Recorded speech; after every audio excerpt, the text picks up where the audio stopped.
Wow! Finally, nandito na tayo sa Rambler Oasis Hotel and nakapila ako dito sa lobby sa may reception area para makuha yung aking access sa room namin. 12th floor tayo guys eh, ayan o. So, ang daming mga turista and video-video muna tayo dito sa lobby kasi ang ganda rin ng hotel. And ayun, finally guys, naibigay na sa akin yung card para sa access sa room. So, akit na tayo. So, ito ang aming hotel sa Hong Kong. Okay. So, maganda naman siya. Twin bed siya. Yan, ang kalat. Yan may sariling aircon. Tapos, may TV guys. Pero wala siyang palabas. Binuksan namin. May ref ka, mini ref. Meron kang initan ng tubig. Meron ka ring baso. May tsaa rin. Ayun pala yung saksakan. Naghahanap tayo ng saksakan na yun pala. Nakita natin. Bakit mo itinanggal yun? Nakita rin natin sa wakas. Kasi tinanggal namin yung yung saksak ng phone. So, hindi kami matatawagan if ever. Pero hindi naman sila tatawag sa amin eh. And then, ito yung niya. Comfort room at the same time, shower room niya. Ang ganda niya in fairness. Yan o. So, ang meron lang guys ay toothbrush. Toothbrush lang at saka may maliit na toothpaste sa loob. Meron siyang liquid soap. Yon. May dalawang towel. Yan. Ayun, ang ganda ng mirror nila guys. Ayan. Diba? Sobrang daming ilaw. Ayun, may excess din siya. May ano siya. Ang dami niyang basurahan. Mukhang ayaw lang ng makalat dito. Tapos, what else? Yun lang. Okay na siya guys. Para sa ganitong napakamahal na pasyalan, Hong Kong. Tapos, makabook ka ng ganito.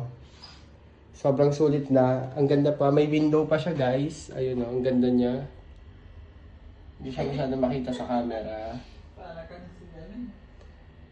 Ayan. So, ano to? Harbor siya. Yung ang view mo ay harbor. So, dagat siya.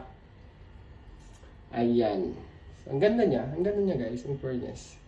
So, hindi ko alam kung paano i-book to. Kung DIY. Kasi naka-travel agency ka na eh. Bahala na kayo mag-search kung nagpa-plan kayong pumunta rito sa Hong Kong. So, yun lang guys.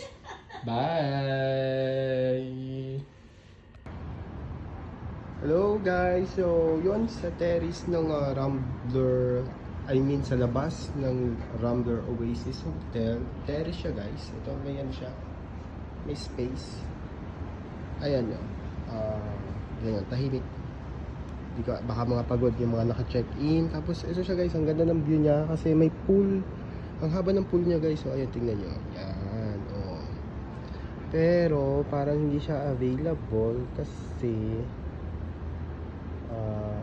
parang may nabasa ako sa website na until April ata hindi siya available. Hindi ko lang din alam pero sarado kasi yung patay yung mga ilaw.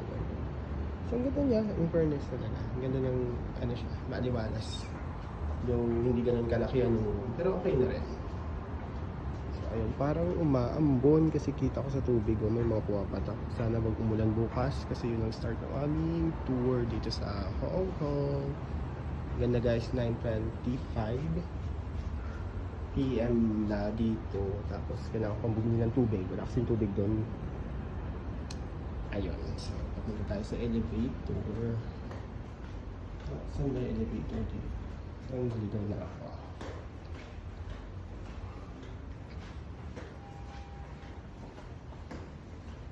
Ayun. So, dito yung elevator guys. Ayan.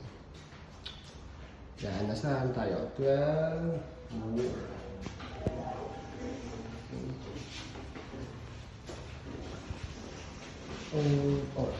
Ito pala, kailangan mo siyang pindutin.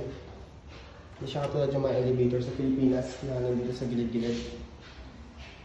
Kaya isa lang. At ito at yung pinakamataas. Kasi wala na siyang pindutan pataas. Yun. So, ayun guys. Ganda oh, ang ganda naman. Ganda ng view. Ayun, para sa mga nakapagpabook ng travel agency, Rambler Oasis Hotel, ang binigay sa inyo. Maganda naman siya, hindi naman kayo lugi.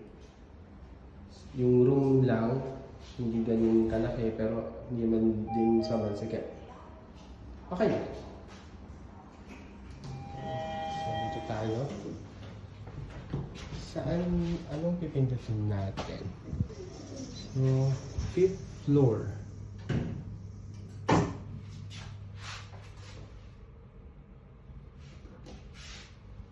So, ayun.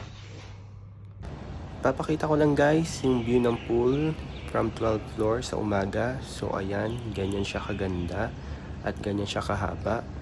And maririnig mo rin yung mga ibon from 12th floor.